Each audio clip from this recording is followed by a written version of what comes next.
cries out, "In the wilderness prepare the way of the Lord. Every valley shall be lifted up, every mountain and hill be made low, and the glory of the Lord shall be revealed." Isaiah chapter 40, verses 3 to 5. Isaiah's proclamation rises from a landscape that feels strangely familiar. A wilderness, empty, unstructured, unsettling, yet charged with possibility. Israel hears this voice while still bruised by exile, still carrying the heaviness of disappointment. And into that barren place comes not an instruction first, but a promise. God desires to come close again. Isaiah does not say, "Prepare the palace," or "tidy the city gates." He says, "the wilderness."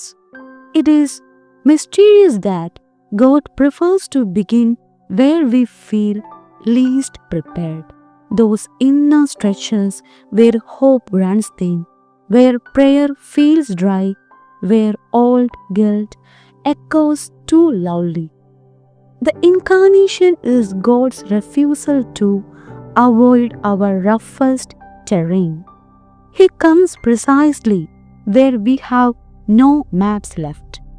Christmas, in its deepest reason, is simply that the unimaginable God choosing to walk routes we thought too rough, too distant, and too remote for divine footsteps. The glory revealed at Christmas is of a different texture, a quiet radiance in a manger, a glory wrapped in ordinary humanity, a brilliance that does not blind but beckons. Here Isaiah reaches forward across centuries to Bethlehem. The glory of the Lord is no longer a distant pillar of fire. It is a child whose face will one day shine on the mountain of transfiguration. The glory of God becomes touchable. Christmas teaches that God's glory is not thunder but tenderness. Advent summons to widen our hospitality, to allow God's universal mercy to shape our own. God does not wait for the way to be perfect before coming. He comes, and in coming perfects the way. As Christmas news, it might help to ask, how can I make myself worthy?